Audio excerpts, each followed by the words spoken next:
Welcome to the Dr. Gabrielle Lyon Show. In this episode, I sit down with Dr. Alexis Cowan. She's a PhD from Princeton. She did a postdoc at University of Pennsylvania. She is an expert in metabolism. On this podcast, we talk about things related to health and wellness and movement. But do we talk about how our environment impacts our metabolism, our environment impacting our overall health and wellness? Well, today we do.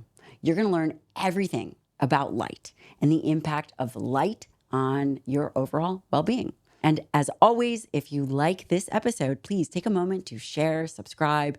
If you want more information, if you are interested in the data and the studies and the guests that are coming out, please take a moment to subscribe to my free newsletter. Go to my website, drgabriellelyon.com, and please enter your email. We will not spam you. We will give you free information to make you forever strong.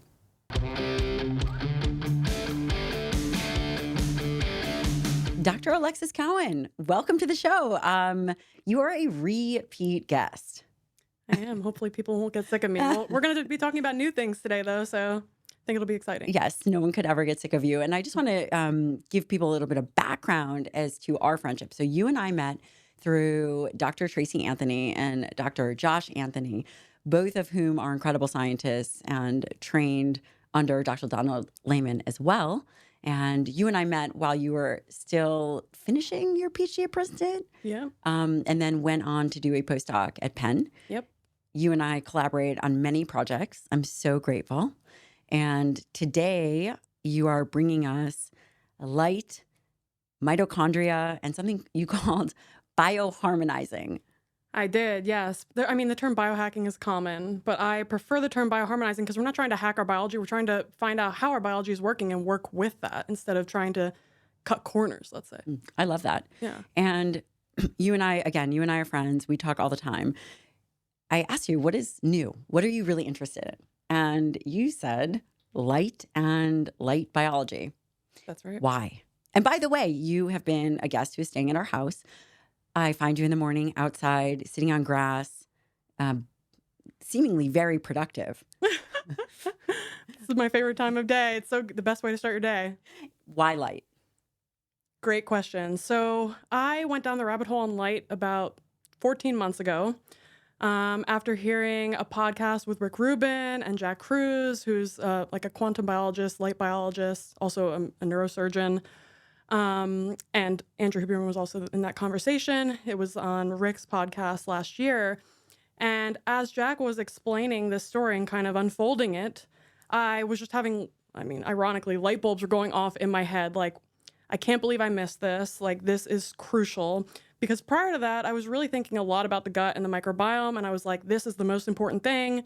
This is what I need to focus on. And then right when I started hearing this story unfold, I was like, basically back to the drawing board, because I realized that this was actually the most foundational piece that almost everybody is missing and nobody's talking about, that if we can get it right, it's going to improve our health in literally every arena of health and every organ system and our cognition and our mood and our relationship quality and our ability to critically think. It's so fundamental that I'm just like all about it now, and I just can't stop talking about it. And it's interesting to hear you say that you had a light bulb moment, because you're a very well-trained PhD, which is why, number one, why I have you on the show, but also I really appreciate the way in which your brain works as a friend and as a human. Do you remember the moment? Do you remember the moment where, and again, you had been focusing a lot on gut muscle access. You and I talk about that frequently, but why the light? There had to have been something. I can appreciate the conversation, but again, you are trained at Princeton, postdoc at Penn. There must have been something.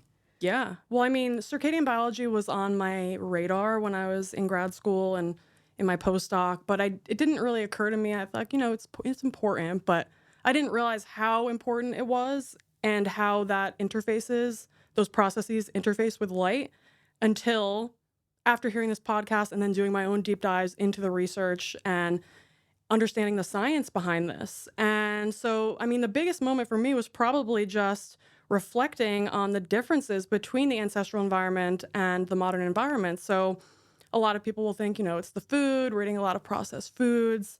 Or maybe, it's living outside of a natural environment. Maybe, we're living indoors. That's kind of a new thing for our species. But, light isn't something that people think a lot about just because, at least for all generations alive now, we all grew up with just having artificial light in our lives and also being propagandized with information about the sun being toxic and bad. And so it's something that kind of just gets ingrained from a very young age and doesn't really elicit a second thought. But I started thinking twice about it. And going into the research and understanding just how nuanced and how specific different wavelengths of light have these differential effects on our biology and what they're doing to regulate our mitochondrial function and regulate our neurochemistry and our hormonal milieu. And once I started going into that research, it became very apparent to me that this is a crucial piece that almost everybody is getting wrong because we just don't even have, this isn't even on our radar as like a culture. Do you think that it's that we're getting it wrong, or is it that, so I think about my dad. My dad lives in Ecuador. He spends most of the time outside. You've met my dad. He is pretty unusual and unique in his behavior patterns. Spends a lot of time outside, walks. If it is going to take 3 hours or less, he'll walk it. But I wonder, from what you're saying, is it that being outside would not necessarily be optimization, but would be almost standard operating procedure for the body versus being deficient? So, for example, does my dad have better health because he's outside? Maybe do people that are outside working in the field, or if this is part of their life, do they have better health because they're moving, they're doing those things? Or on the flip side, is it the deficiency of light that's the problem? So this is why I really like thinking about light as the specific wavelengths of light as like essential nutrients. Because if we think about it in that way, we can very clearly see that depending on how we're living our lives, we may be very deficient in certain wavelengths of light, and we may have an excess of other kinds of light. And the 3 wavelengths of light that I really like to focus on in this conversation as it relates to regulating our biology are red and infrared light, which is a very long wavelength light, blue light, which is a shorter wavelength light, and UV light, which is perhaps the most important of the 3 and yet also the most demonized. And so those are kind of the 3 pillars of light that I like to think about, because if we're seeing an indoor, artificially lit environment, we're virtually getting 0 red and infrared light, because all energy efficient modern light sources, including our device screens, fluorescent LED bulbs, they're highly enriched in blue light and completely devoid of red and infrared light. And that's because they're energy efficient, quote unquote. Infrared light is just another word for heat. And so if a bulb gives off heat, it's thought to be like a waste of energy. Meanwhile, there's a disconnect between not understanding that heat, that infrared light, is actually a really important, let's say, nutrient for our cells. And so by eliminating it from artificial light sources, we're actually doing our biology a disservice, even though it's, more energy efficient when it comes to like the electrical bills, let's say. So there's a major disconnect there with regards to tech development and like pushing technology forward, and at the same time not building tech that actually respects the way that human biology functions. And where would someone, so there's red, blue, and UV light. Yep. Where would someone in nature get red and infrared light naturally? Would that be from the sun? Yep, great question. So, if you think about it, in the ancestral environment, we weren't really living indoors. We were primarily living an outdoor lifestyle, and we would have encountered sun throughout different times of the day. So if you're outside around sunrise, you're encountering primarily red and infrared light.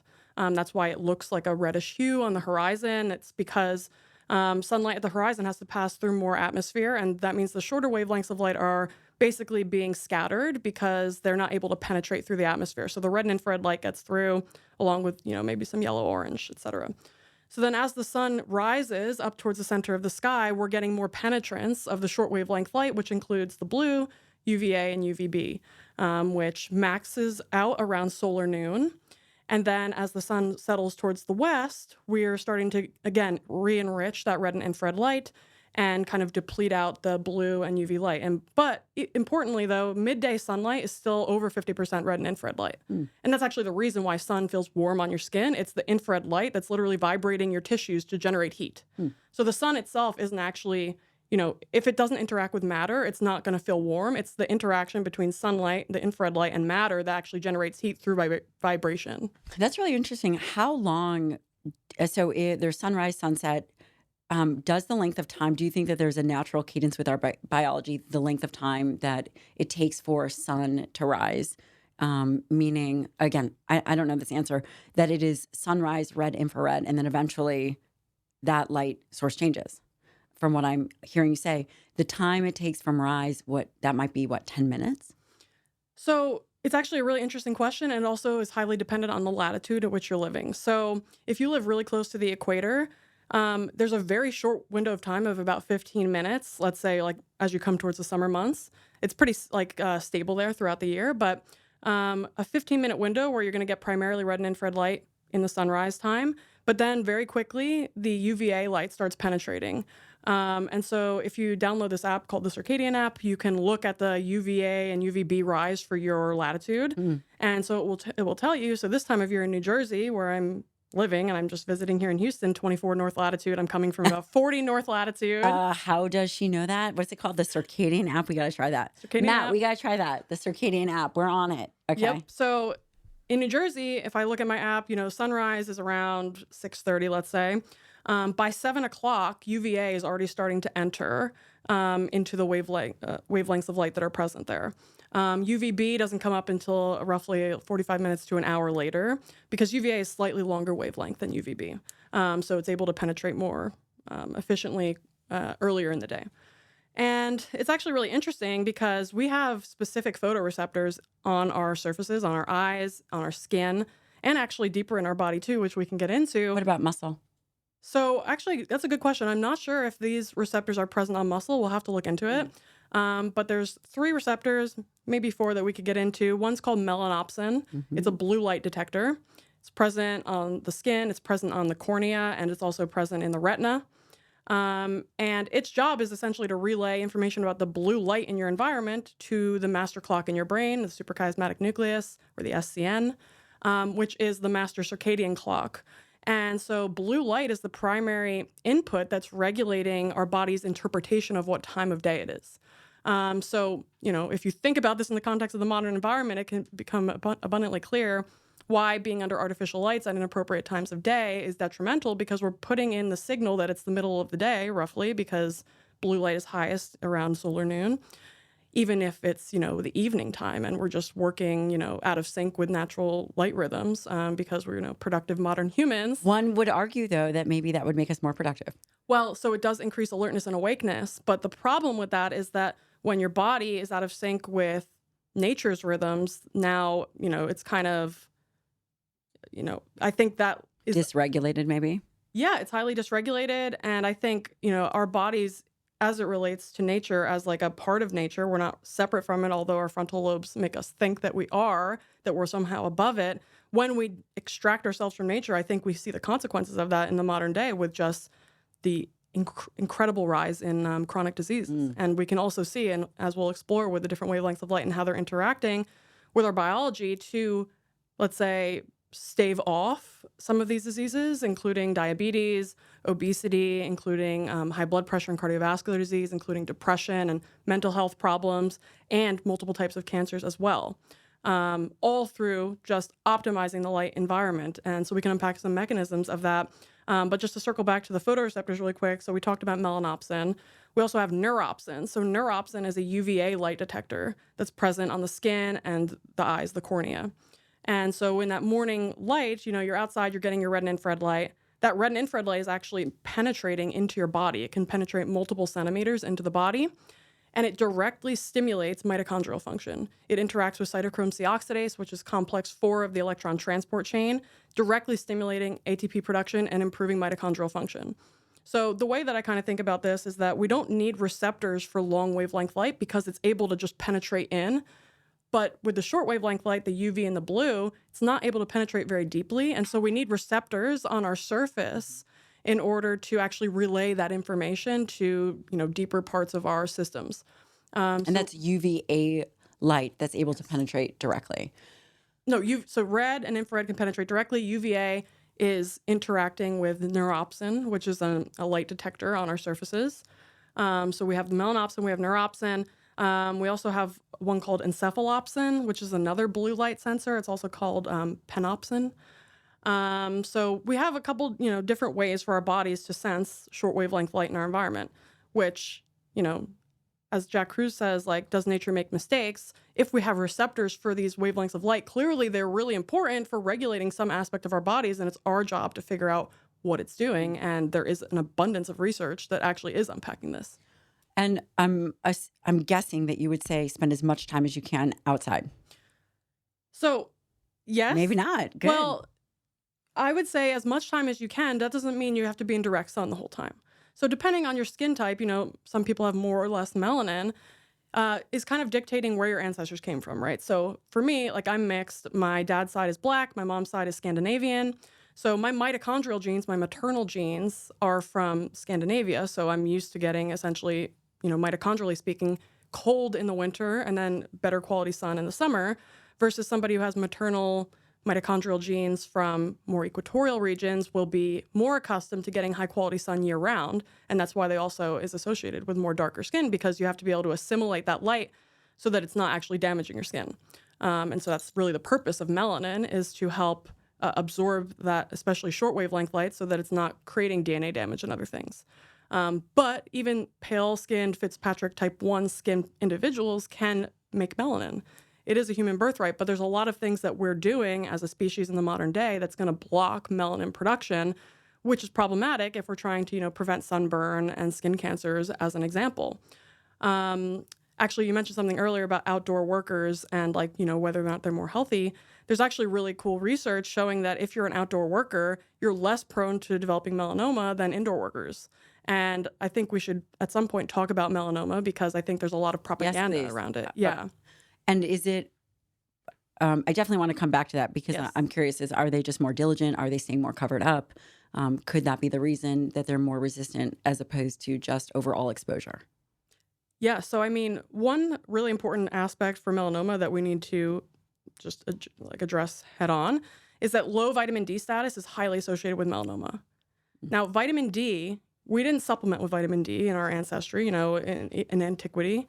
We were getting primarily our vitamin D from UVB light exposure specifically. UVB light, when it interacts with 7-dehydrocholesterol in the skin, produces pre-vitamin D3 that gets processed in the liver and the kidneys to the final active form, the 1,25-hydroxy vitamin D. Obviously, today we have access to vitamin D supplements, but the research actually suggests that vitamin D supplementation has next to no benefit for health other than preventing or reversing rickets. So at the very, very low deficient status of vitamin D, you can improve and protect against rickets or reverse rickets. But outside of that, you're not getting any improvements on cancer incidence, for example, or diabetes, which are linked with vitamin D status. But we would say that there are vitamin D receptors on skeletal muscle. And we would say that those with low vitamin D status are at fall risk. It seems that those individuals suffer more from falls. So potentially vitamin D supplementation, if you are very low, that definitely would impact that. So this is a really important point, and I want to really now frame vitamin D as a biomarker for your time spent outside. And so if you're thinking about vitamin D as it's low, I just need a supplement, it's going to solve my problems, I don't think that's true. I think, especially once we unpack all the other benefits of UVB light, it's going to become increasingly apparent that supplementing with vitamin D is going to be a very, very myopic way to approach the problem. And I think that a lot of the interactions and associations we see with low vitamin D status are really a reflection of not being in outdoor environments, not encountering UVB light regularly and routinely. Because think about it, people are going outside, they're putting on sunscreen, they think that's what they're supposed to do to protect themselves. They think, that they're going to get melanoma if they don't put sunscreen on. But it's actually there's really striking evidence to show that yes, sun exposure might increase your risk of squamous cell or basal cell carcinomas. That is a link that's shown, but the mortality rate of these cancers is extremely low. Meanwhile, there's evidence on the same token that vitamin D and sun exposure actually can decrease your risk of a whole host of other cancers that have a much higher mortality, including colorectal, prostate, and breast cancers. There's actually some quotes that I'd like to read at some point. Yeah, I would love, because I'm curious, when we're talking about cancer, our dear friend, Dr. Joe Zondel, you guys should definitely give him a follow. he will always question me and say, okay, well, if you think that, what's the mechanism? So what would be the mechanism behind vitamin D and sun exposure helping with colorectal cancer? Great question. What do you do? You got some quotes for us? I'll take Well, it. okay, yeah, I'll just read the quotes really quick. So here's a quote from a study. There's like PMIDs. We can link in the show notes if people are interested.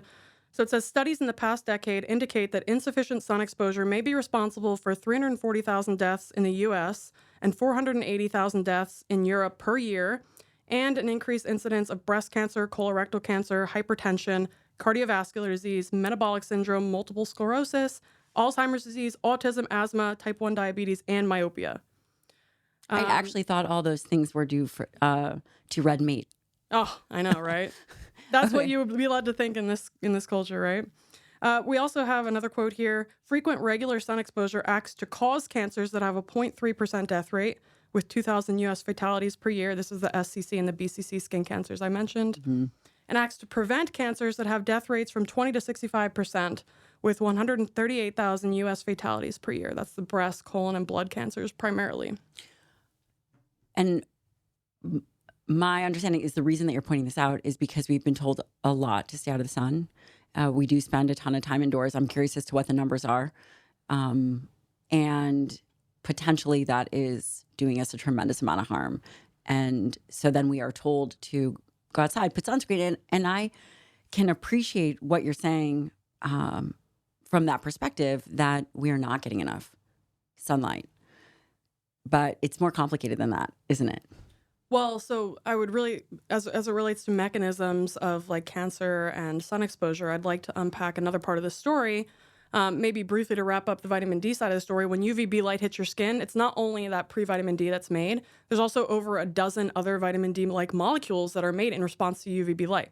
So if you're supplementing with vitamin D, you're missing out. You're getting a very narrow spectrum result. But if someone couldn't get outside, let's say they're institutionalized or in the hospital, they have a limited exposure to sunlight. What could someone do? Would they have to change their light bulbs? What would be an opportunity for change? So, I mean, I think this is one reason why this story has not really been popularized, because there's a lot of implications as to actually how we're living our lives, how people are being led to think in a certain type of way, and actually an inability to critically think due to a lack of sunlight, which we will talk about very soon. But, if you can't get access to sunlight, there are light devices that you can use indoors. So, for example, red and infrared light devices, that can re-engineer that red and infrared, that long wavelength light back into your indoor life, which is largely not present due to modern light sources. There's also UVB lights available. So Spurdy is a brand that makes UVB panels. They also make UVA panels. And we use that actually for skin, for eczema, psoriasis. It's used for eczema. Exactly. And then the red light, we use Bond Charge. I'll put a link there for you guys. Yep. So red panels can be great if you're not accessing outdoor light and you want to re-engineer some of that light back into your, indoor lifestyle. You can absolutely do that. The UVB panels are great. I would just recommend that people try to time the use of them at the right time, like to make it so that it's kind of concordant with when you would have those exposures outside. So if you're going to be having UVB and UVA light, that should probably be more around like solar noon time, like middle of the day, because those receptors, especially like the neuropsin, is going to be telling your body like this is the signal coming in. That means it's midday-ish. Thank you to Ned for sponsoring this episode of the show. Let's talk about mellow magnesium. Mellow magnesium is a 3-form magnesium with 70 different trace elements in it. And by the way, it comes in 4 amazing flavors like lavender berry and pomegranate, naked if you want it plain. But let me tell you about this. Mellow magnesium is a 3-form magnesium with L-theanine, GABA, a whole bunch of other things in it in a tiny little pack that you can take with you. And why do you need this? 75% of Americans are deficient in magnesium. Magnesium is a critical mineral for bodily function. And that means 3 out of 4 of you are actually deficient in it. Here's when I take my mellow magnesium. I take it later on in the day, like around 4 or 5, and oftentimes I will take it before bed. It is an amazing product. If you Google it, you will see over 5,000 5-star reviews. That's not schlubby. That is an amazing product. Go to HelloNed, that's HELLONED.com. Use the code Dr. Lyon for 20% off. That's right, 20% off your order, HelloNed.com. Use the code Dr. Lyon. This episode is brought to you by Timeline Nutrition. MitoPure, the product that I wish I had developed but didn't. So I've teamed up with Timeline Nutrition to bring you one of my ultimate favorite products, and that's MitoPure. MitoPure is a science-backed urolithin A. Urolithin A sounds like a species of something or other. What it is, it's a postbiotic, and 30 to 40% of you humans cannot make it. Why is it important? It's important because it's one of the first gut-muscle access connection. MitoPure helps the muscle and all mitochondria when you take it. You can take it in pill form, you can take it in powder form. I recommend trying the starter kit. They have ginger and berry. I put some in my yogurt. It's amazing. Here's what it does for you.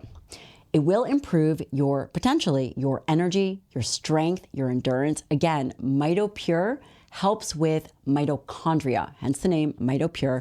It helps with the regeneration and cleaning out old mitochondria. And if you remember anything about, I don't know, 5th grade science, mitochondria, they are the powerhouse of the cell. So you have to have good mitochondria to have good energy. And one of the hallmarks of aging is a decline in this mitochondria. So if it sounds like you need more energy, more strength, more endurance, and something that tastes great, MitoPure is a way to go. Go to timelinenutrition.com/Dr. Lyon. That's timelinenutrition.com/Dr. Lyon, and you'll get 10% off your first order. I recommend either the starter pack or the pills. Try it. I know that you're going to feel great. Back to the episode. You'd mentioned that there are skin receptors. Does someone need to sit in front of the light naked? Do they have to not wear glasses? What should they be doing and for how long? Okay, so really important question. By the way, Dr. Alexis at our house, we walked down, why are you naked in front of the red panel? No, that did not actually happen, but it was close. I know, right? I mean, hey, I was trying to wear a crop top. Outside, I'm always in crop tops, shorts. So for how long and in what kind of capacity? Yes, so there's another really important part of the story that we didn't mention that's also related to UVB light. And that is a molecule that's a prohormone called pro-opiomelanocortin, or POMC. So POMC is produced in the skin and in the brain in response to UVB light. And POMC is cleaved into 10 distinct hormonal products. 3 of those are alpha, beta, and gamma MSH, or melanocyte-stimulating hormone. So if you're not getting alpha, beta, and gamma MSH stimulated in your skin and in your brain, you're not going to effectively tan in response to UVB light. You're going to burn. So this becomes very clear that if you're wearing contacts, sunglasses, or prescription glasses outside, and you're blocking the ability of UVB light to get into your eyes, that doesn't mean stare at the sun. It just means getting ambient light into your eyes. You're not going to effectively stimulate your melanocytes to make melanin, which is tanning. Same with your skin. If you're blocking that UVB light with sunscreen, you're not going to be able to generate that melanin. And melanin is really interesting, actually, because melanin is to mammals as chlorophyll is to plants, which is something a lot of people don't know, but chlorophyll, light comes in, interacts with chlorophyll. Chlorophyll can split water molecules into molecular hydrogen, molecular oxygen, and 2 free electrons. Melanin actually does the same thing, and the papers that show this are quite old. This has been known for quite some time. And so when we're developing melanin in our skin and interacting with sunlight, we're actually able to cultivate more free energy. So it's a way of actually eating by just being outside. It's a way of cultivating and liberating electrons into our system. Same with grounding. Wait. What do you mean eating? Do you mean we're just leveraging ATP utilization? ATP utilization is happening because we're not actually eating food per se. Well, I'm glad you asked, because I think it's really important to think about a light diet and a food diet as being... You guys heard it here first. This is very Fringe-esque. Matt, my producer, is laughing, but you have to understand, before ideas come into the mainstream, they typically come from very intelligent people that are thinking about things that are very well steeped in the literature. So this is what my listeners are experiencing from you. So it's amazing. It will make perfect sense in just about 1 minute as I explain. No, 10 years. You guys will get this in 10 years is along with myself. When you eat food, your mitochondria don't see carbohydrates, fats, and proteins. Mine do. They see electrons. No. Mine definitely are like, this was steak. I know, right? It's ground beef, steak, salmon, good stuff. But so when you're when you're breaking down, assimilating nutrients, the whole purpose of eating is to extract electrons from macronutrients so that those electrons can enter into the electron transport chain and support ATP production in mitochondria. So anywhere that you get electrons is food, technically.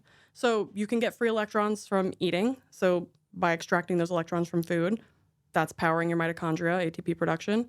You can also get free electrons from grounding. So getting your bare feet on the earth gives you free electrons from the earth. There's plenty of research to show this. Also to show that grounding, reduces inflammatory response and inflammation within the body, which is related to mitochondrial function. We also get free electrons from having sun interacting with melanin. So they're all different ways of getting access to electrons, your mitochondria to access those electrons. They're all equally important, and they're all equally accessed within the ancestral environment too. We would always encounter all of those things. We weren't wearing rubber-soled shoes outside. We were in contact with the earth. We were getting sun on our skin. If we weren't getting high-quality sun on our skin, we were getting cold, because that's just how nature works. If you don't have high-quality sun year-round, you're going to get cold in the winter. That's interesting. Pause there. I'd love to hear more about that. Basically, what you're saying is there's an interface. If it is warm, you're going to have less clothes on, hypothetically speaking. You're going to be outside. That makes a lot of sense. But if it's not, if it was cold, we would obviously be covered. And I mean, that's just, I've never thought about that. Matt, have you thought about that? If you are, so it's almost like that show Naked and Afraid, but different. The less exposure on your skin to sun, the colder you should be. Is that what you're saying? Yeah, because cold actually has a lot of reciprocal effects on the body that sun does. So think about it in the ancestral environment. If you live in a northern latitude, you're encountering high quality sun for part of the year. And the other part of the year, it's wintertime. You're getting poor quality sun. There's not much UV light. The earth tilted away from the sun. And you're getting cold because, it's wintertime. So that cold is very, very potent medicine for our mitochondria. It upregulates mitochondrial biogenesis. It increases mitochondrial ATP production, mitochondrial density, mitochondrial function in general. Also increases mitochondrial light production. So we know, we make infrared light. We make heat in our bodies. If you look at, somebody on an infrared camera, you can see them because they're literally making light in their mitochondria. There's actually also some evidence that mitochondria can make their own UV light as well. That stems back to the 1920s. That must have blown your mind, and you probably couldn't sleep that night. Yeah, absolutely. And I mean, it's really important too, because UV and infrared light, they're outside the visible spectrum, so we can't see it with our eyes. I think that's probably by design. I think nature probably didn't want us to see it, because then we would muck around and mess it up. It's probably quantized to our system, meaning that we need infrared and UV light in order to actually function internally. And we can either get it from outside in, or we can make it internally. So it has to come from one direction or the other. And we see, basically all chronic disease are rooted in dysfunction of mitochondria.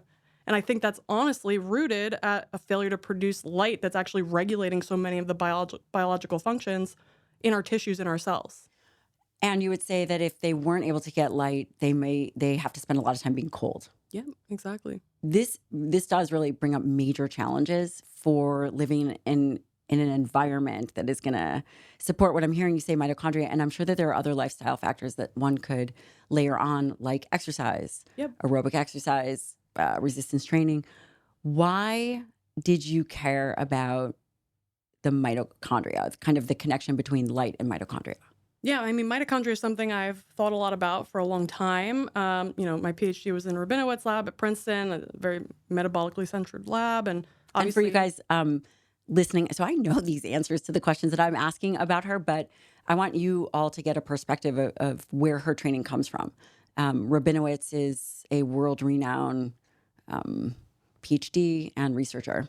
Yeah, and actually, I'm dying to go back and give a talk on this topic to them, because I know it's not on their radar right now. Maybe somebody in the lab will listen to this podcast and be like, yep, this is really cool. We need to study this. But there's no My dream is actually to make a sunlight research lab. Do you think that it has changed the outcome of results because of the light that the studies in mitochondria are under? Yes, exactly. Mm. There's no Dr. Jack Cruz talks about this a lot. There's no light controls in our translational research.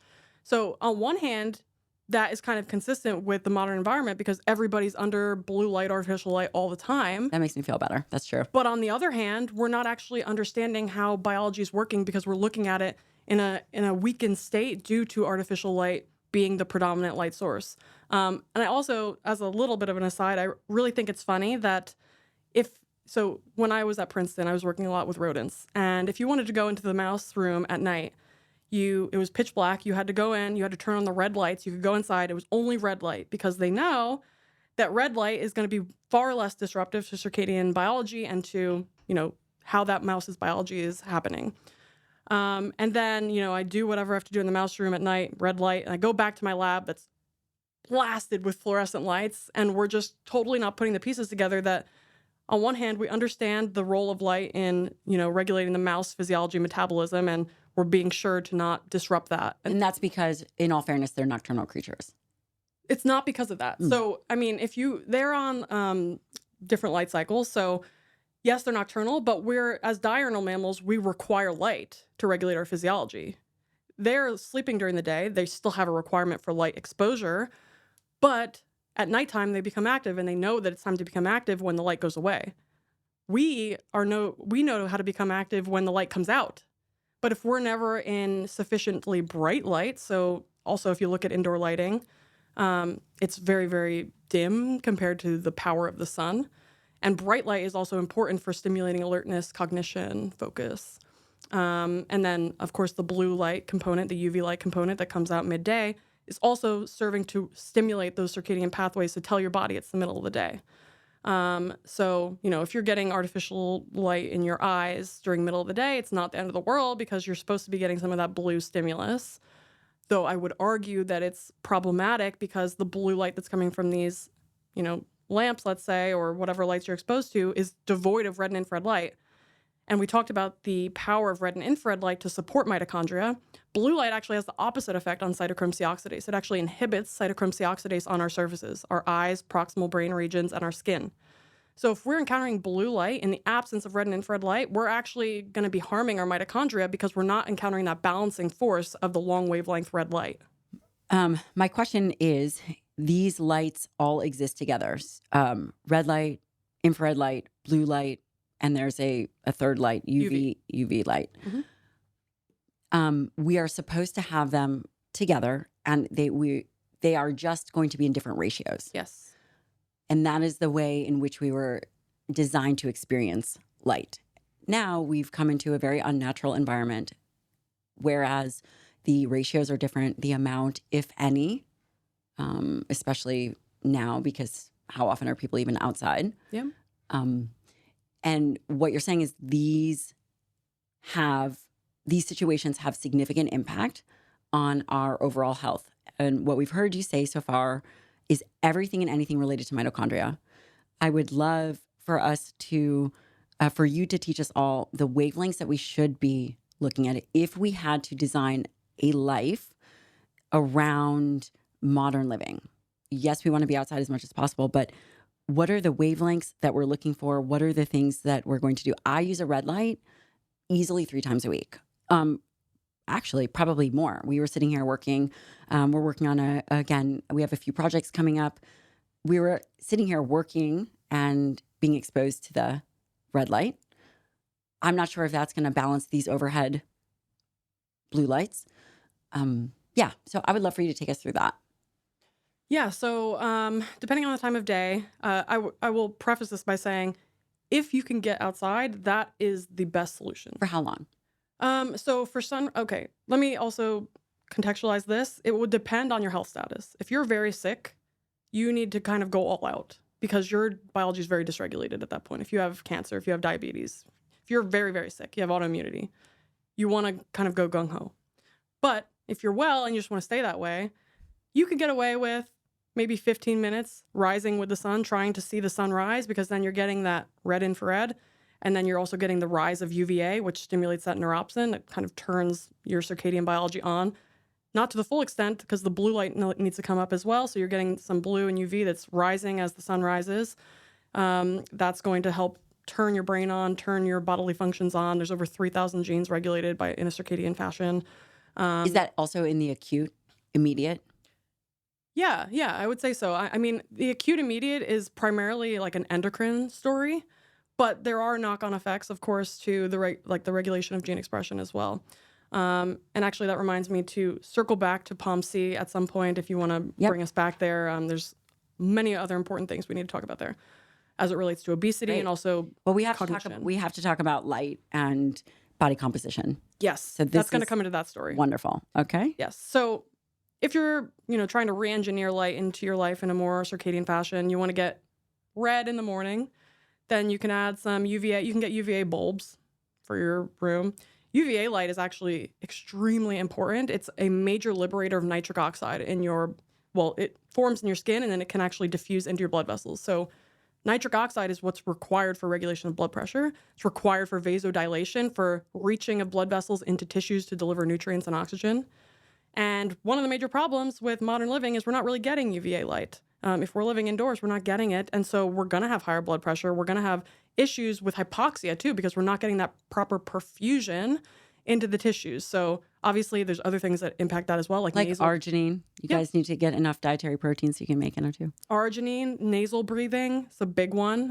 If you're breathing through your mouth a lot, not only is it going to push you into a more sympathetic state, but you're also not going to be producing nitric oxide, which you can get through nasal breathing. And friends, it will make sure that you remain single if you've ever seen a mouth breather. It's a reason that's an insult, mouth breather. So take me back to, before we move on, red light wavelengths. Again, we use Bond Charge. You have a company that you love. Mm-hmm. There's so many red light devices that are sold for skin, for hair. What are the wavelengths that people are looking for? Yeah, so there's been research on a handful of them. In contrast, if you think about sunlight, you're getting a full spectrum, because if you look at the curve of sunlight spectrum, it's like it peaks somewhere kind of closer to the red side and then it kind of goes down, but it's like a full curve. So you're getting every wavelength in between. And you get some far infrared too, which it kind of like goes down at the IRA near infrared and then it comes back up in the far infrared around 3,000 nanometers. But you're basically getting all the wavelengths in between. In the devices, we're getting kind of these targeted wavelengths. So we have like 630, we have 660 or 670. We also have like closer to 1,000, which would be like the near infrared, some wavelengths in there. And each of them are kind of going to have a little bit of a different effect on mitochondria. And I think that's why it's... Oh, that's interesting. Yeah. Basically what you're saying is there are a lot more different wavelengths that we have access to.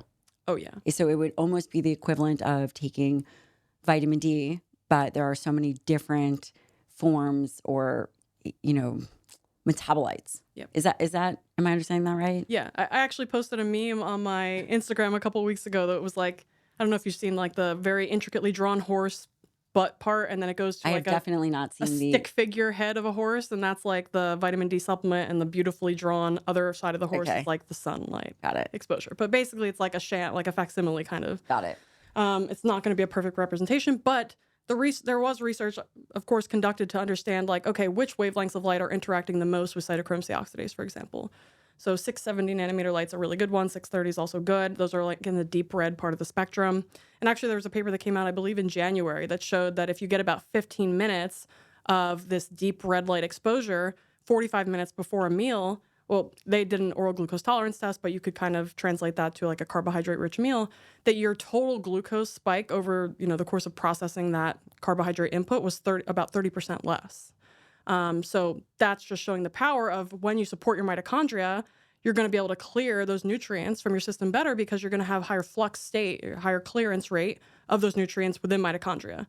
So if you just take your meals outside, if that's possible, you don't have to buy a red light device. You can just, eat your lunch, eat your breakfast. Or someone could even try it. Again, this is kind of complicated because in order to figure out an exact reproducible steady state, it would require you to have a consistent diet before. But if someone wanted to try it, they could try it themselves. You could watch your blood sugar. eat the same, get on the same track for a week, eat the same meal outside. I think that would be awesome. Yeah, I mean, And DC. you could easily wear a continuous glucose monitor, eat your meal inside under artificial lights on your device screen, and then do the same meal the next day outside under the sun and see the difference. You can see it for yourself.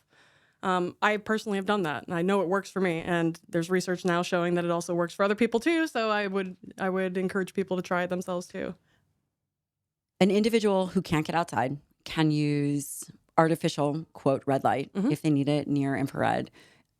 If, you carry devices, you use devices, what wavelength are you looking for? Or do you? Yeah, so I'm looking for at least a couple red and a couple near infrared to have somewhat of a full, it's like more of a broad spectrum, not a full spectrum. So the device I brought on the plane, I was eating steak at the airport before I came here with my red light on me and enjoying myself. Everybody probably thought I was crazy. It's a good conversation starter though. Definitely not. How long would someone want to use a red light? 20 minutes a day? Yeah, so to counterbalance, I guess what I'm asking is, how do we create an environment where we can counterbalance to give ourselves the best opportunity to get in this flow of proper light? Because we do have to talk about performance and weight management and sleep as it relates to light. Yes, absolutely. So, I mean, first of all, you can get full spectrum bulbs that have red infrared in them. That's probably your best option. For the house. Everyone should get full spectrum bulbs. Yep. So if you come to my house, we have full spectrum bulbs inside, but we also have red bulbs. So if you come to my house around sunset, everything is red. Every room is red. There's no white light in my house. We filter all of our screens, our computers. We use like this Iris program called Iris, filters out flicker, filters out blue light. Why do you care about flicker? Flicker is very activating the sympathetic nervous system. It's also completely unnatural. There's no flicker. Dude, give me the flicker. I'm going to develop a flicker special. Oh, yeah. You're going to be cracked out like me on coffee right now. Okay. That's a great practical thing for someone to do, is to just get full spectrum. Like, is there a brand that you like? Do you care? So Chroma makes a sky portal, which is cool because it essentially clamps onto your desk and then it kind of comes up pretty high and angles down at you. And it has a knob that you can turn depending on the time of day. So you can have it on the full white that also has red infrared, and you can gradually turn it to being almost entirely red and infrared by the nighttime. And it's also coming from that upper angle down, which tends to be more stimulating to the central nervous system. So if you need to focus more during the day in your office, having that light, that white light that's coming down at you from above, is going to be more supportive to your cognition and focus. Would there be any negative to running a red light all day long? So I would say from a therapeutic standpoint, you would want to be in front of right in front of the red light. As opposed to having it coming down or on the side? So for like the red light panels, those are really meant to interface directly with your body. And so you want to reduce your distance from them in order to get the biggest dose, essentially. 4 inches, how? Yeah, I would say within a foot. Do you remember who Charles Poliquin was? Yeah. Okay, so Charles was a mentor of mine before he passed away. And this was prior, he was always talking about athletes. He was talking about these Olympians that he was training. And he was so excited when the red light first came out. He would get these huge panels and put these athletes in this spot where they were surrounded by red light. And he was like, Gabrielle, you won't believe it's almost too good to even share with the world. And, anyone that knows Charles or knew Charles, he's a little wacky, but brilliant and amazing in so many ways. And now we're seeing a lot more of it. Yeah. So, I mean, if you want to use red light therapeutically, I would stand right in front of it. But I also would, if I have to work inside, you don't have to actually, because the long wavelength light can penetrate through clothing. You will get a higher dose if your skin is directly exposed. And dose also decreases as you move farther away. So you want to get closer and have more skin exposed if you need a higher dose for, whatever you're dealing with. If you're trying to improve your skin quality or rehab an injury or reduce inflammation, you probably want to maximize your dose. And I would say maybe you could do it 20 minutes. You could do it once or twice a day. But just for increasing the red and infrared light in your ambient environment throughout the day, I like to run my red and infrared light panel just in the background. So it's kind of just in my sphere, but it's not like directly in front of me or like right next to me, because I don't necessarily want the therapeutic dose. I really just want like the ambient light to be more balanced. If that makes sense. And the mechanism of that's a whole host. I mean, you named 3 light receptors. Is there more, especially when it comes to mitochondria?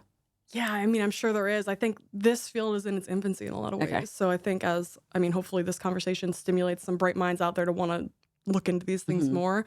I don't think there's red and infrared light receptors in our body, like I mentioned earlier. I think because the long wavelength light can penetrate in, we don't need to sense it on the outside. We can just directly interface with it in our deeper parts of our body. But I would not be surprised whatsoever if there's other light receptors out there that are playing an important role in regulating our physiology and metabolism response to the light environment. POMC. Tell me about that. Because again, what are practical things that people can think about leveraging so that they can become better, and why? Yes. So this is like one of my favorite parts of the story. So POMC, we talked about earlier, it cleaves into 10 different products. 3 of those were alpha, beta, and gamma MSH, melanocyte stimulating hormone. Now, outside of stimulating melanin, alpha and beta MSH, specifically the alpha we'll talk about first, is one of the most tightly associated gene products with obesity. We know alpha MSH is dysregulated in obesity, and as it turns out, both alpha and beta MSH directly suppress appetite. They work in the hypothalamus, they suppress appetite, and they increase energy expenditure. So imagine how powerful that is if, let's say, you're trying to lose weight. The holy grail is being able to eat less and just burn more calories at rest, which it's like the opposite of what happens if you're dieting and you're not leveraging the system. As you diet and restrict calories, your basal metabolic rate goes down because your body's trying to be thrifty and hold on to what it has because it thinks it's going into like some sort of starvation mode. The leptin story also comes into this, and we can come back to that. But just by exposing your skin and your eyes to UVB light specifically, you're going to get activation and synthesis of this POMC molecule and cleavage. And where is it? Where is the POMC located? The POMC is it's made in a lot of different types of cells. It's made in immune cells. It's made in the skin. It's made in the brain, different parts of the brain region, different parts of the hypothalamus. Basically that's going to influence your brain chemistry largely to not only help to suppress appetite and increase your basal metabolic rate. There's also influences on lipolysis, so being able to liberate more fatty acids from adipose tissue, and also a link to your muscle's ability to burn fat as well. This POMC these cleavage products also influence that ability to burn fat in mitochondria of muscle. Someone sees light, they view light, they get light exposure. Light exposure activates POMC in various locations. And then it cleaves to alpha and beta subunits of MSH. What you're saying is that can become dysregulated. Yeah, absolutely. If you're not exposing yourself to this light, you're not going to. So you can access POMC in certain brain regions in response to leptin, but you will never produce POMC in your skin unless you're exposed to UVB light. And we're meant to, in the ancestral environment, encounter UVB light on our eyes and our skin simultaneously. And together, that's like a concerted force that's going to enhance the response on our bodies. So simply by leveraging that UVB light and getting more of it in your life, you can dramatically, suppress your appetite. And especially if you're highly dysregulated and have leptin resistance, that's a real problem because your fat isn't properly communicating with your brain about how much of it there is. So your brain's always kind of thinking it's running on empty. So it's constantly trying to fill up. It's constantly trying to, have you eat more because it can't sense how much fat is actually present. That's what's happening. Do we have data on that? Yeah, so that's what Jeffrey Friedman's lab in New York, I don't remember what university he's at. I have a friend that is doing a postdoc there, but he discovered leptin back in the 90s. And they are largely working on leptin resistance now and the mechanism for light. For light. So I'm curious about for obesity, do we know that those that do better with light exposure are going to lose more weight? We need to do the studies. We haven't done that. We haven't done them. We know axiomatically that this is the cascade that happens. Anecdotally, I think a lot of people will attest to if you're outside, let's say you're on the beach all day, you don't tend to feel hungry. You kind of just feel fine. And on one hand, that's because you're getting like maximal grounding effect. You're getting electrons from the earth because salt water is basically like a soup of electrons. And you're getting direct access with, sand, water, salt that's kind of supercharging the grounding effect, plus the sun. It's like a perfect marriage of inputs. So all of those inputs are basically telling your system, like, we're good. We don't need to eat food. We have electrons coming from elsewhere. And yeah, I think ultimately my dream is to build a sunlight research lab so that I can answer these questions definitively that I already know to be true for myself. I want to provide the evidence that's going to convince everybody in the field and in science that this is actually really important. And I think it's also very hopeful too, because it's not like we just can't use technology and we can't live modern lives. We can just do it in a more thoughtful way that's going to be more coherent with our biology. I don't think it has to be like world ending. It's just going to be shifting the paradigm in which we're building new technology. Do you think that we could give people recommendations? There would be a minimum amount of time that they should be outside. Would it be 4 hours? I love this question. And this is why I love thinking about vitamin D as a biomarker, because we know at minimum, you need about 40 nanograms per mil of vitamin D in order to fully suppress parathyroid hormone, which is the hormone that kind of kicks on in response to insufficient vitamin D. So minimum 40 nanograms per mil from the sun. If we're doing it from supplementation, we're not going to be able to see how much we're actually making from the sun, which is the most important thing, because then we're going to be activating POMC cascade. We're going to be activating vitamin D and all the other vitamin D-like molecules. The POMC is not activated by vitamin D alone. No. Both are activated and synthesized in response to UVB light. That's what they share in common. Thank you to Apollo Neuro for sponsoring this episode of the show. I have been using the Apollo wearable for quite some time. You might see me in my stories wear a tiny little square device. Sometimes I wear it on my wrist. Sometimes I wear it on my ankle. And here's why I love the Apollo. Number one, it is a tiny little device that sends small vibrations throughout my body. So I put it on my wrist. It almost is like a tiny little tapping, and you can adjust the intensity and duration. There are multiple different programs, and here's why I suggest you try it. It helps regulate your nervous system. There is a lot coming at us, whether it's our phones or demands, and the Apollo wearable allows me to almost, reset my nervous system. I think that there's a lot of great science behind it. It is a safe, effective, non-stimulant, non-medication way to manage your nervous system. It helps with my heart rate variability. It can help me with sleep. It helps people with anxiety. It was created by a psychiatrist with whom I trust. Dave, would love to have you on the show. It's really amazing. And if you are going to add one thing to your regimen that is non-supplement, I highly recommend that it's this. Go to apolloneuro.com. That's apolloneuro.com.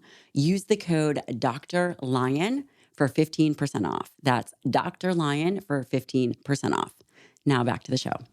So if we're using vitamin D as a biomarker for our sun exposure, then it becomes really easy to dose our unique requirements for sun. So 40 nanograms per mil minimum. But we know if you're leading a more outdoor lifestyle and also trying to optimize health, that you're going to be closer to 60 nanograms per mil, maybe even a little bit higher. And so if you're able to do that, track your vitamin D in response to sun exposure, that's going to be the best way for you to dose your individual sun needs. And that's going to take into account how melanated your skin is. Because if you have more melanin in your skin, you need more sun. If you have less, you need less. That would be interesting for people to do. Listen, I'm not your doctor. For some of you, I am. But if you were to stop your vitamin D supplementation, see where you're at, how long would you give it? 3 months? How long? For like a washout? Yeah. Yeah, I would say I'm probably at least 6 weeks maybe, wash out. And then, obviously don't avoid going out in the sun during that time, but just stop, maybe, cease taking the supplement, go outside, get some of that midday sun.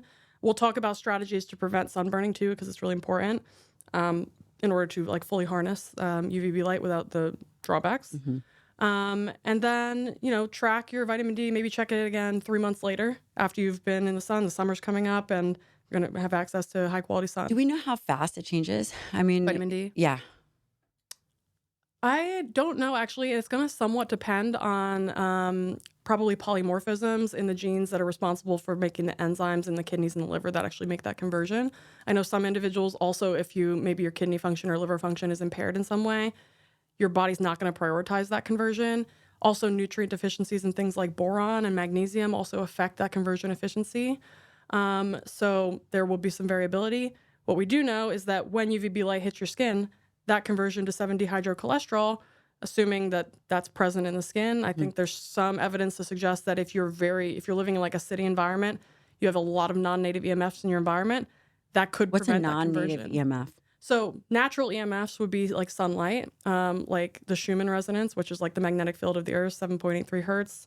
Non-native EMFs would be things that are powered by the AC power grid, essentially, the alternating current power grid, which was incepted at the World's Fair in 1893. Before that, we did not have electricity indoors. People didn't have light bulbs. They were using fire if they wanted to have light at night.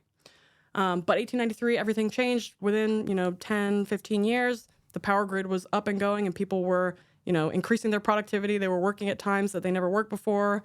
We had the industrialization happening, factories, and all of these things were happening that were pushing us away from our roots as a species. And so, I mean, if you think about that, it's only been, less than 150 years that our species has been encountering this.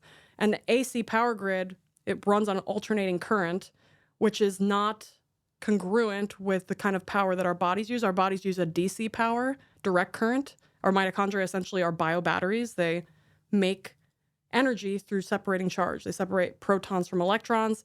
Then when those protons come back into the inner part of the mitochondria, that powers ATP production. So our mitochondria are literally batteries that are creating DC power. They're creating direct current power. AC power grids, that's completely something different. Gotcha. The EMFs that come from these things, if we're plugging anything into a wall and going into the grid, that's running on AC power. It gives off EMFs. Also are things like Bluetooth, Wi-Fi, 5G, 4G, 3G, all these things that we're encountering in the past, let's say like 20 years or so, 30 years, are novel. They're running on frequencies that are part of the electromagnetic spectrum, but they're not frequencies that we encounter here on Earth because our atmosphere blocks almost all of them. So the radio frequencies, for example. And would you say being outside helps mitigate some of these effects? Absolutely. It makes your biology so much more resilient. Also, because melanin, we talked about earlier, melanin's really cool. It can split water. Melanin also absorbs all parts of the electromagnetic spectrum, including EMFs. So if you are building melanin on your surfaces, on your skin, that means you're going to be mitigating the exposure of your tissues to these frequencies because your melanin's able to actually absorb it instead. Would you say that people should be tanning? Yeah, absolutely. You just shouldn't be burning. I think that's the problem, and maybe this is a good segue to talking about how to avoid burning. Yes. And I just made a post on this yesterday on my Instagram. People want to check it out.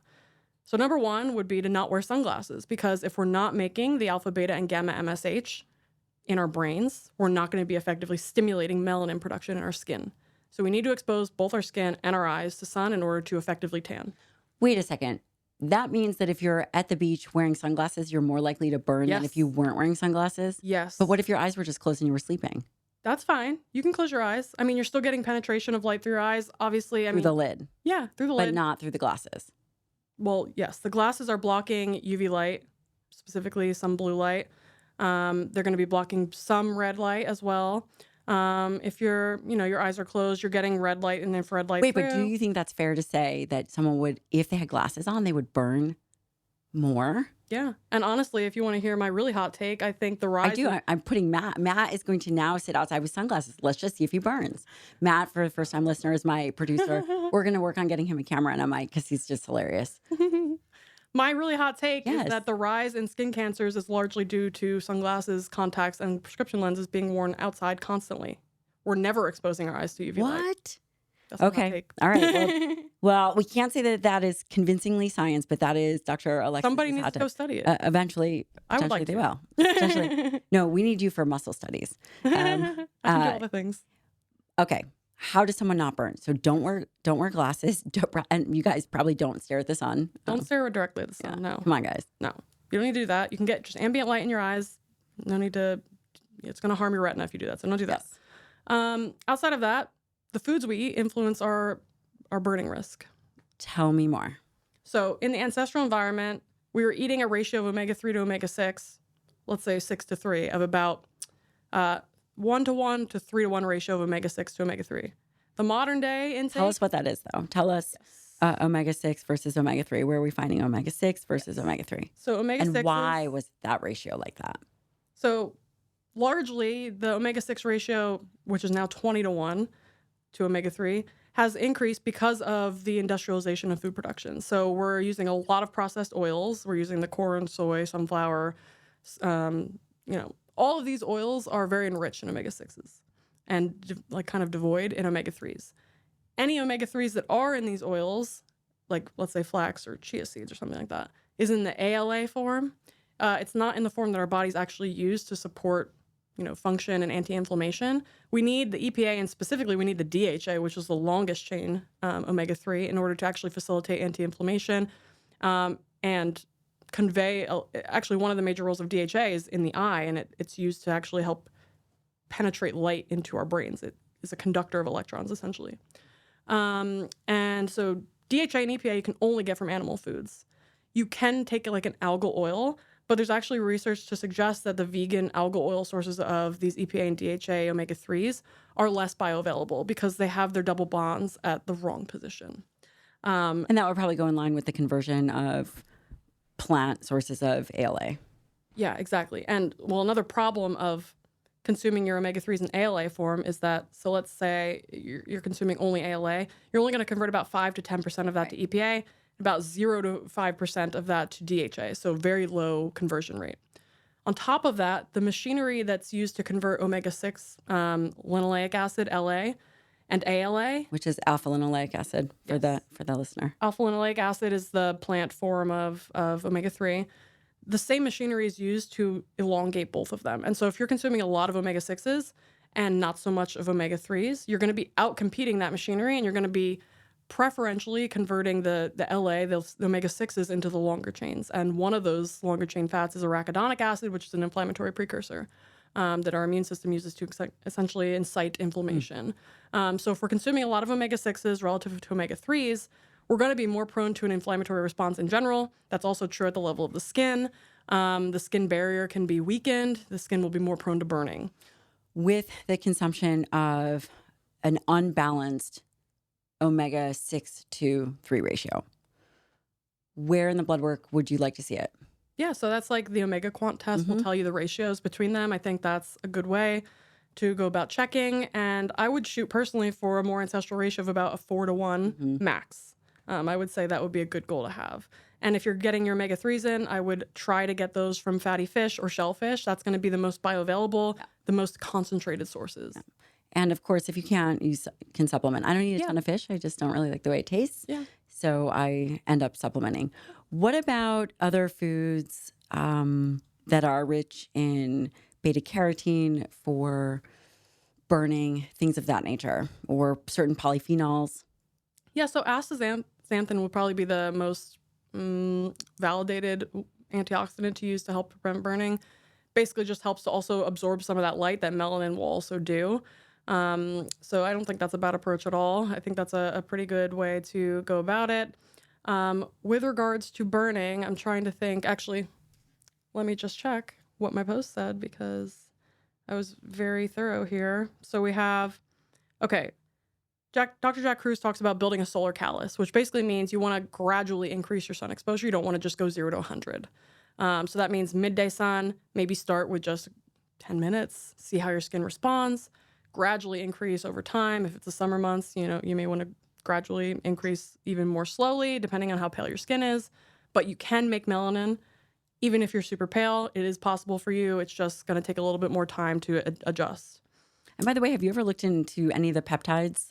For example, melanotan? Melanotan? Yeah. So, yes, but I personally subscribe to the notion that if possible, we shouldn't exogenously take something that we can endogenously produce because it tends to decouple the system and like the regulation that's in place. So obviously there's a place for like hormone replacement therapy, things like this, maybe even vitamin D supplementation if you're very deficient. But if you if you're my patient, no, just kidding. But what you're saying makes a lot of sense. Yeah, if we're you teasing don't again. have We're to, then if you can do it naturally, then I would leverage that first because then your natural regulatory mechanisms will be in place to make sure that system is running as smoothly as it can. We mentioned the sunglasses, but that's also relevant for the contacts, prescription lenses, and sunscreen because all of those are going to be blocking UVB light. What about if someone is driving in front of a window? What kind of light penetration do we have? Yeah, so we're basically getting everything but the UV. We're gonna get some, about 40% of red light will be blocked, and infrared A light will be blocked by the window. So it is creating like this alien sun spectrum if we're behind a window.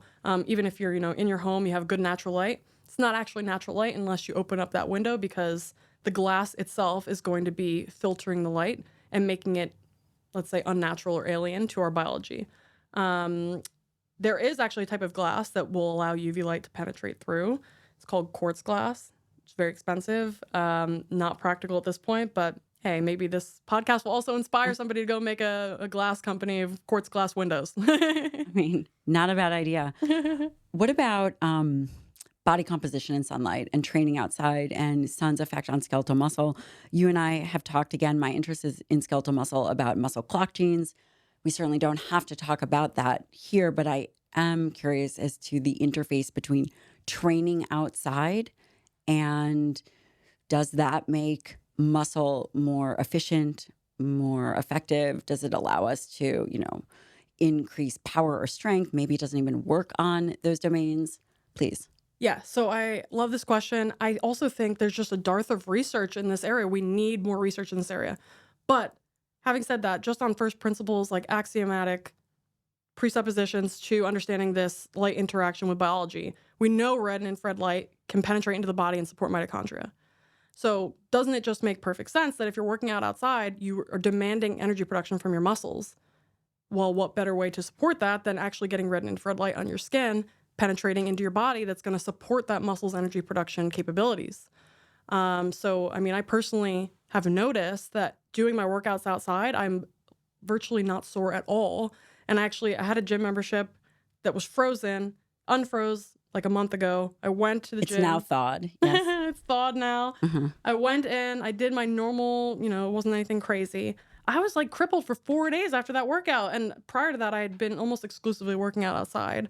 Or if I was working out indoors, I had my red and infrared light panels on. Why do you think that is? Yeah, so I think you're putting more stress on your muscle, and it's not in like an adaptive way necessarily either. It's just in a way that like your muscle's not able to optimally respond to the signals that you're demanding from it through like sustained contraction or whether it's weightlifting or cardiovascular exercise. Your muscles need to produce energy.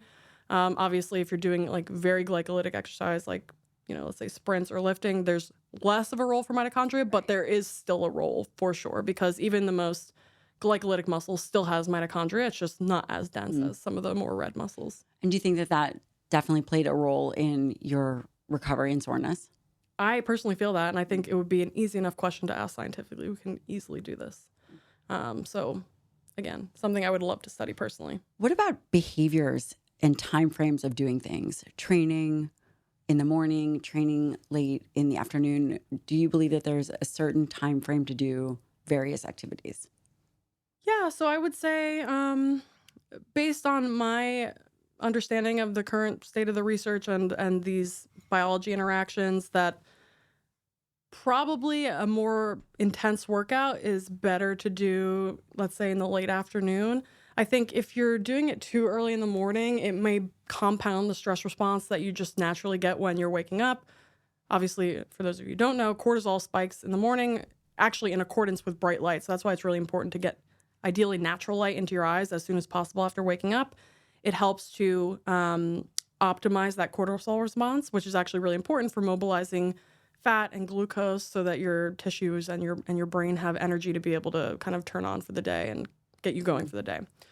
So we want to be able to optimize that cortisol response. But if we're also like mainlining caffeine and exercising first thing, I think that creates an excess of stress that's not necessary. Like we could just simply, if it's possible, retime that exercise to be at a point in the day that's maybe more slow for us. So typically in the mid to late afternoon, people kind of get that slump.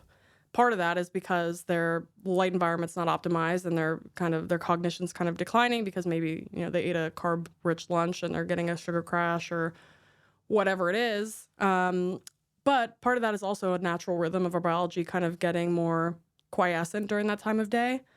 So if you want to work out during that time of day, it could be a good idea because then you can kind of turn your system back on and combat that slump that some people will experience during that time. Have you looked at any data regarding female-specific information, female fertility, as it relates to sunlight? I know that that's a very odd question, but we definitely see more rise and more rates of infertility. We see more challenges with postmenopausal experiences for people.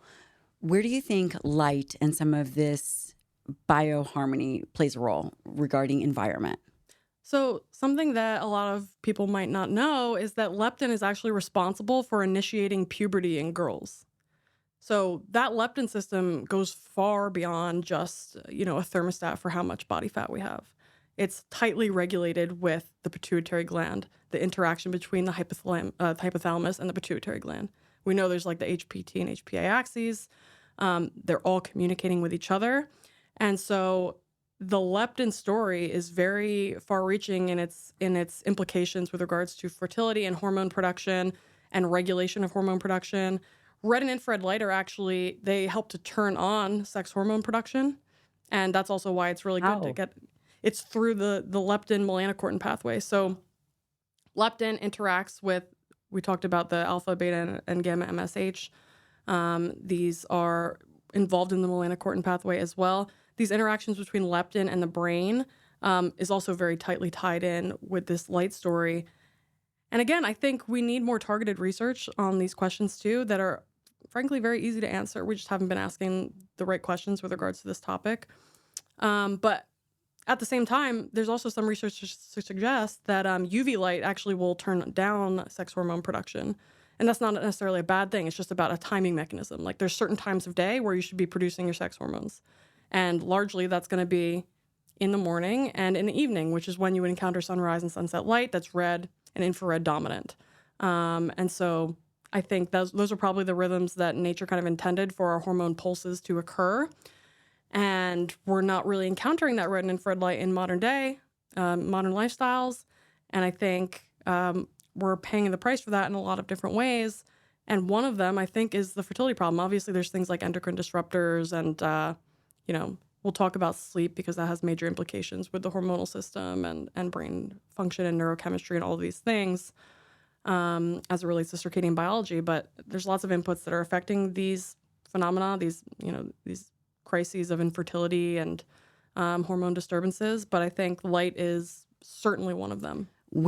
First of all, that's fascinating to think that light has any role in sex hormones and any role in relation to when puberty starts, when it doesn't. Again, these may not be direct relationships, but certainly with the influence of leptin, that's fascinating. I have to say I don't know much about that, but I'm sure we're going to start to hear more about it as we become increasingly aware of the environment and the environment's impact on us from a health entirety standpoint. You mentioned sleep. Mm-hmm. How important is light to sleep? It's the most important. It's funny. You and I have known each other for years, and I've watched you think about a lot of different aspects, and you're always increasing the layers to the depth of your knowledge. And it's fascinating that light has become such an interest because, again, your background is in human metabolism, nutrition, exercise.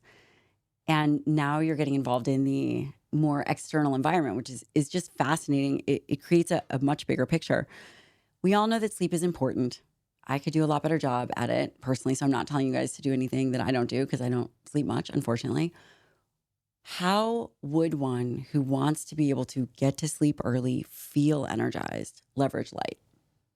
So you can probably attest to this. I used to be a night owl. I know, it's terrible. And I woke up with the sun today. This is just awful. It's awful because unfortunately for me, I seem to work close to around the clock. Now you are no longer available at 11:30 at night when I'm asking you a question about mortality and whatever it is. Terrible. Yeah. Well, see, this is the power because when I started delving into this, I realized how much I was personally doing that was out of alignment with just biological constraints. And I started seeing changes immediately. So I'd always been a night owl. I'd never really paid attention much to like blue light at night or light at night or like not watching TV in bed or whatever like that. And as soon as I started learning all this stuff, I was like, I've got to change everything that I'm doing. But it's also pretty small stuff. It's not like life-altering things. It's pretty small changes. So, for example, using red light at night, if you can. That's a really simple change that you can make that's not going to provide that blue light signal that's telling your body it's the middle of the day. That's going to allow your system to naturally produce melatonin. We know that red light produces melatonin, or this suppression of blue light allows for the absence of blue light allows melatonin to come up. We know that blue light specifically is what's called melanopic light. It suppresses melatonin secretion. But I have a quick question. Mhm. Wouldn't it make more sense to just not have light? Because would the red light stimulate mitochondria? Should we Ye- just be actually sitting in a dark room? So ideally, yeah, but in some cases that's just not going to be possible. No. Whatever Definitely not. whatever responsibilities people have. So there's kind of two features of light that could be disruptive to melatonin. It's both blue light content and brightness. So if you're going to use light, ideally make it dim red light or like a dim amber light. That's going to be the best case scenario outside of not having any light on at all. What after about sunset. candlelight? Yeah, you can do candlelight. Or that the color of it doesn't matter from that perspective. So I would say candlelight is still going to be somewhat disruptive, but it is pretty dim. Okay. And it's more on the red side of the spectrum, so it's going to be far less disruptive than having a white LED or fluorescent bulb on. Those are highly suppressive to melatonin secretion. And we need that rise of melatonin in order to trigger sleepiness, reduce sleep latency, enhance the ability of you to fall asleep quicker, and also stay asleep. And then naturally, melatonin's going to start waning throughout the night. And once it reaches like a nadir, then cortisol starts rising up and we naturally wake up. And that's the cycle that our body requires. And both cortisol and melatonin are circadian regulated. I like to call them like circadian biosensors. So they're both regulated in accordance with light.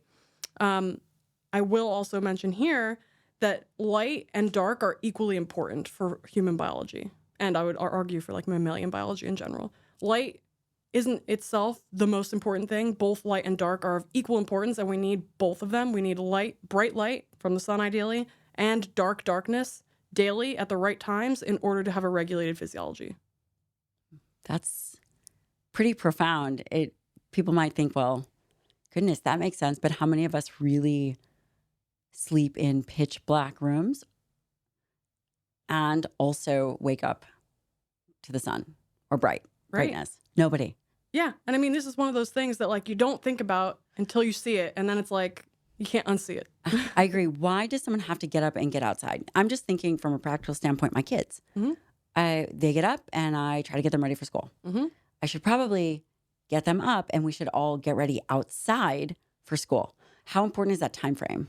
So it's important in the sense that if you're rising with the sun, you're going to access that red infralight in the morning, helps to regulate the hormonal milieu, helps to turn on your mitochondrial function, helps to regulate that cortisol response. And then you're also encountering some of that morning UVA that's rising shortly after sunrise, depending on your latitude. That's going to also start to engage that circadian mechanism through the neuropsin sensing opsin molecule.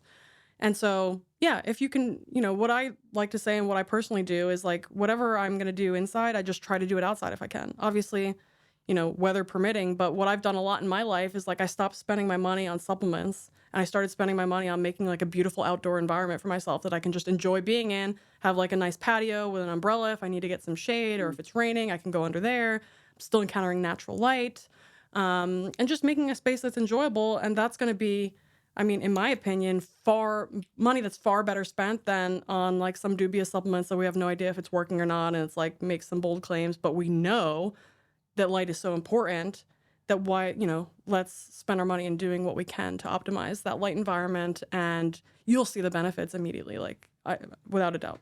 And to be fair, you live in New Jersey, which it gets really cold in the winter.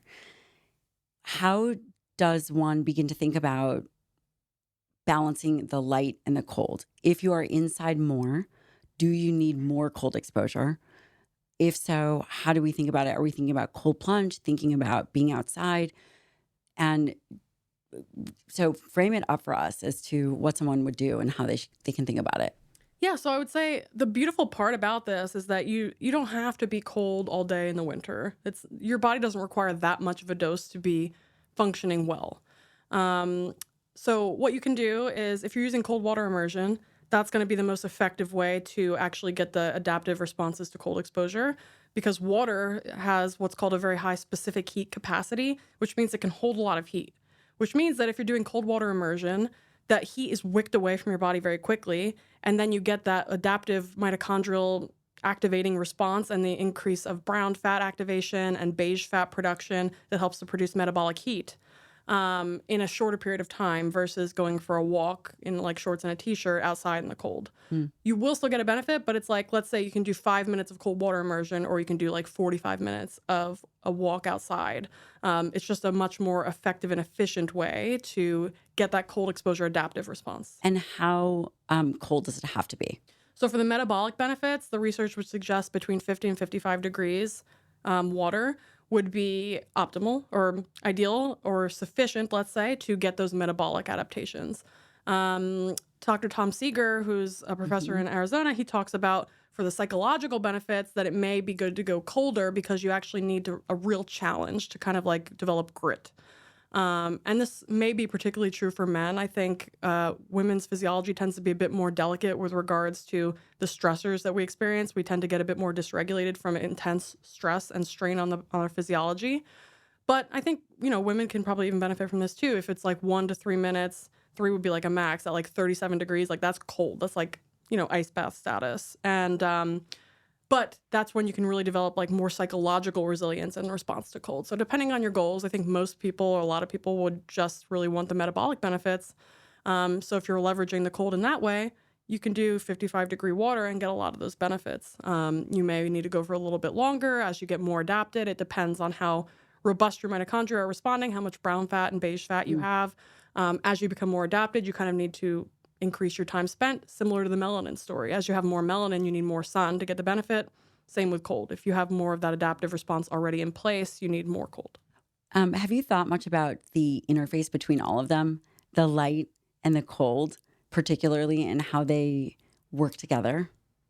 Yeah, absolutely. I mean, I think with regards to like doing cold exposure in the sun, for example. So yesterday we That's did exactly what I was thinking about. Yeah, we did our cold plunge, and you opened up the garage, and the sun was at the perfect angle that it was just like beating down on you while you're in the cold. And I was like, By this the way, is heaven. it was still very cold, and we actually had it set.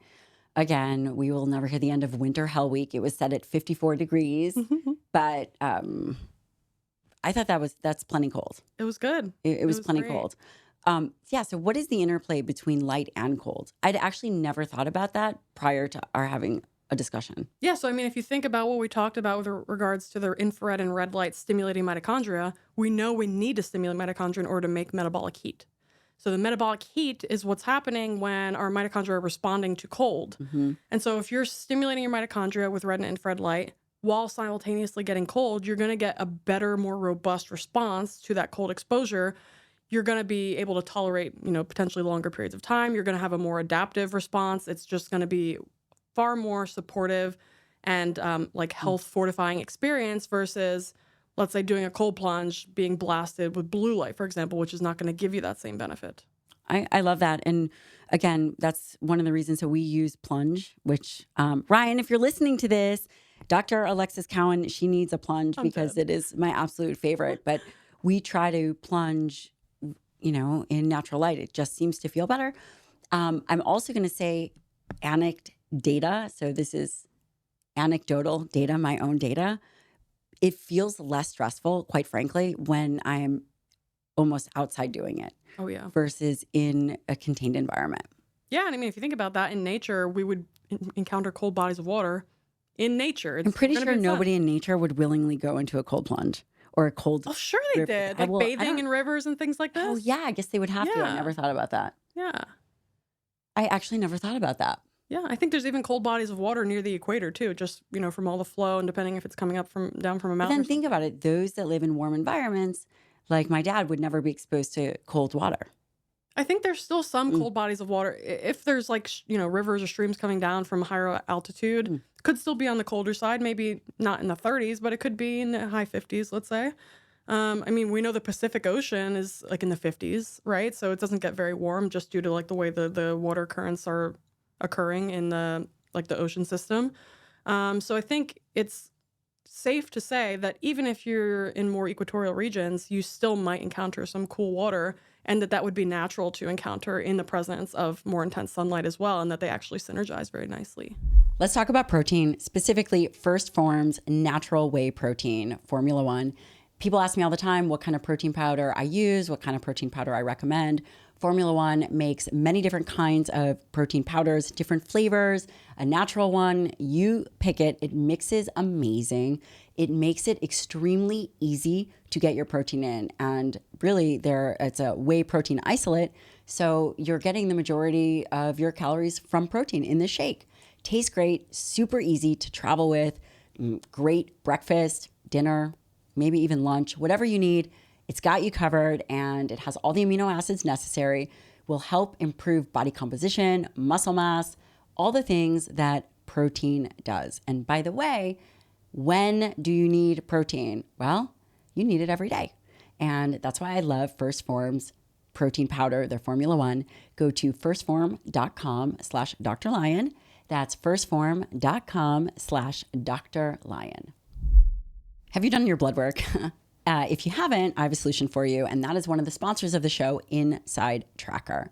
Why is blood work so important? Well, I use Inside Tracker. My friends use Inside Tracker. Also, my parents use Inside Tracker.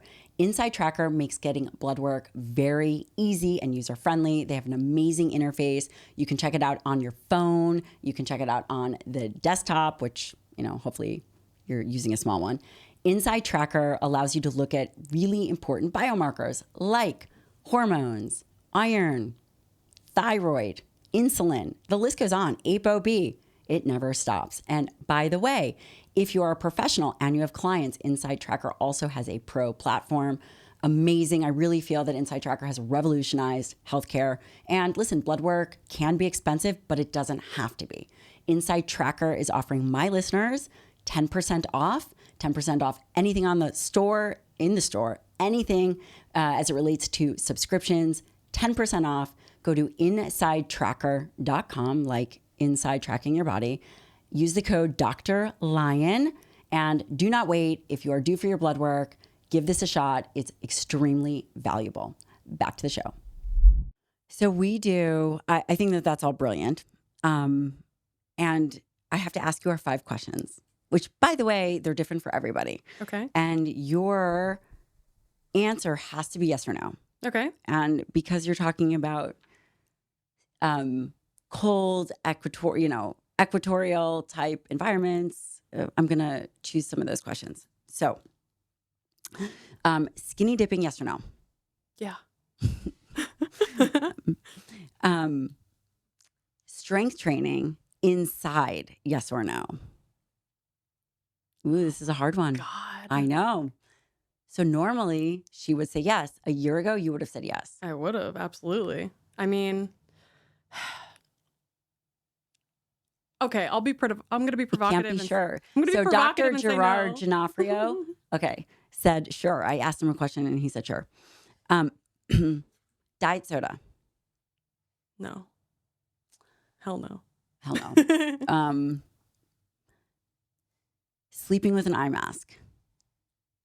Yeah. So that was a sure. Yeah, sure. If you have no other option, sure. Wax earplugs. Because we actually didn't talk about sound stimulation, but I'm just going to leave it as wax earplugs. Sure. I never thought about it either. I mean, obviously sound can wake you if you're sleeping. If you don't have control of your environment very well, then yeah, it could be good to wear earplugs. Fasting for mitochondrial health. This is a hard one, Gabrielle. I know. Generally speaking, I'm going to say no. I would also say no. Yeah.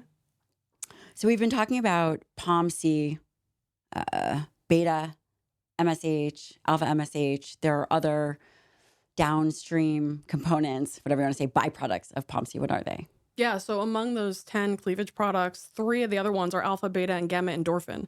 And these are huge. You may have heard of endorphins in the context of like mood or even in exercise. Nope, never heard it. Well. Yeah, amazing. Okay, tell me. Yeah, so these molecules make us feel great. Not only that, they reduce anxiety. They improve our baseline feeling of well-being. They actually also increase our ability to think well, and they enhance our baseline dopamine levels, which is huge. And if you think about this, like so many people in modern society are going through life with really just burned out dopamine systems because they're constantly seeking for these quick hits because we're not getting that baseline elevation from UVB light exposure that facilitates the endorphin production. So if your dopamine system is kind of shot because you're never getting that elevation of baseline, you're going to constantly reach for the junk food, for the junk media, for the, alcohol, for the drugs, whatever it is to get that hit, because you're not operating from a place of fullness. You're operating from a deficit, and you're always looking for a next quick fix to that problem. And you're saying sunlight would help balance that? Yeah, because you're getting the production of the alpha, beta, and gamma endorphins, which release dopamine in the brain. They help to just increase your mood, your felt sense of well-being, also your ability to critically think. Because if your dopamine system is shot, you're also not going to be able to think in a way that's more curious and open-minded. You're going to naturally be more dogmatic and myopic in your view of life. Also, this ties into the blue light story too, because blue light also pushes you into a more sympathetic state. In a sympathetic state, you have blinders on. You're like very focused on what's in front of you. You're not able to see the bigger picture, both literally and figuratively. Like it literally shuts off your peripheral vision, but it also doesn't allow you to think in a more holistic, connected way that's connecting disparate pieces together to actually critically think effectively. So there's so many implications with the light environment as it relates to your ability to think properly, which obviously has knock-on effects to everything, like your ability to have high-quality relationships, your ability to navigate challenge in your life, your reaching for vices, like the urge to even do that is largely rooted in this operating from like a deficit. It's a really good point. These are the tips that you've given us, that you continue to give us, are clear and easy things that we can do to leverage our environment. Give me your top 5, give me 3 to 5 things that you wish you had known that you think everybody should implement daily. Great. Love this question. So number 1 would be the sunlight specifically is, I would say, it's an invaluable aspect of our environment that's regulating our bodies. So the more that you can leverage the sun directly, the better off you're going to be. And the more you can be outside in natural environments, the more synced up your biology is going to be with nature, which means that it's just going to be a better fit for you. Your body's going to be able to be more adaptive to your specific environment. So leveraging sunlight would be number 1. Number 2 would be that figure out where your mitochondrial genes come from. So this basically means find out where your mom's side of the family came from, because you inherit all your mitochondria from mom.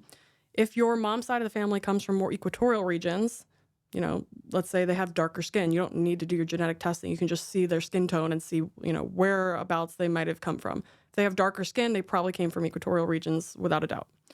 What that means then is if they come from these regions, you have a more coupled mitochondrial haplotype, which means that your mitochondria are really good at making energy, but they require a lot of sun year round, because equatorial regions have an abundance of sunlight coming in year round. They're not having a seasonality. If, on the other hand, your mitochondria come from more northern regions, so for example, my mom's side of the family is from Scandinavia, that means my mitochondria are Scandinavian, and that means that they're exhibiting what's called an uncoupled phenotype or haplotype. The uncoupled haplotype is really good at dissociating energy production from the flow of electrons, which means that you're able to generate more heat from your mitochondria if you have an uncoupled mitochondrial haplotype. If you have an uncoupled mitochondria, that means that you're going to be really good at getting cold. And you may lose some of that ability if you're never getting cold, but you will adapt to it relatively quickly because you have this built-in mechanism in place already. Interestingly, if you have an uncoupled haplotype, it's actually advantageous, because if you even move to a more equatorial region, your mitochondria can actually kind of shapeshift into a more coupled haplotype. And then if you go back to a more northern region, it has more, let's say, adaptability. And I think this is also one reason why a lot of equatorial communities in the United States are suffering health-wise. Like we see Black people, we see Latinos and Latinas, we see cultures that come from more equatorial regions. Their individuals here in this country have very poor health outcomes. And part of that is certainly socioeconomic, but part of it's also they're not getting sufficient sunlight for their specific mitochondrial genetic needs. So I think understanding that aspect is huge when it comes to optimizing your health. Understand where your mitochondrial genes came from so that you can better optimize your lifestyle to suit them. Number 3 would be to definitely block or avoid blue light at night. So that means either, switching all your light bulbs to red or amber. And if you can't do that, at least popping on a pair of blue blocking glasses that will block 100% of blue light. Bon Charge sells great ones. I love theirs. I use them. I carry them with me all the time. There's also daytime blue blocking glasses that block about 60% that you can use if you're going to be under blue light like in excess during the day. Obviously, we need some blue light during the day to tell our body it's the middle of the day. But if we're getting in excess, it can be very draining to our nervous system. What do you mean excess? How would someone know if they are getting excess blue light? So if you're under LED and fluorescent lights all day and you're also on screens all day that aren't being filtered of blue light, you're going to be in an excess. So that's a lot. Yeah. Unless you're actively balancing with a red and infrared light panel, for example. So that's one way you could balance. If you can't do that, then wear a pair of daytime blue blocking glasses. Take frequent as you can breaks to get some natural light outdoors. That would be my tip there. Number 4, I would say the more electrons you can scavenge from the earth, the better off. So if you can ground, even 15 minutes a day, getting your bare feet on some natural surfaces, concrete also works, but grass is great too. The optimal would be like a beach, sand and salt water and sun simultaneously. But getting some grounding in daily is a great way to support your mitochondria, reduce inflammatory burden, and overall just support your system's ability to make energy in an effective way. So I think those would be some of my top tips. Maybe the last thing I would say is just not to fear UV light, knowing that we need to work with it, but that if we can harness the power of UV light from full spectrum sunlight, we have immense potential to facilitate healing process, facilitate our ability to critically think, support our mood, support our appetite regulation and basal metabolic rate. And then also, of course, the red light part of the story too, supporting our mitochondria directly. All of these things synergize together to help create a system that's more resilient and robust to its environment. Those are great tips. Thank you so much for coming on. And you guys listening or watching, Dr. Alexis Cowan will be on frequently as she is, and she typically brings new and innovative ideas. Thank you as always, and we will link where to find you. Thank you so much. Thank you so much. This was so fun.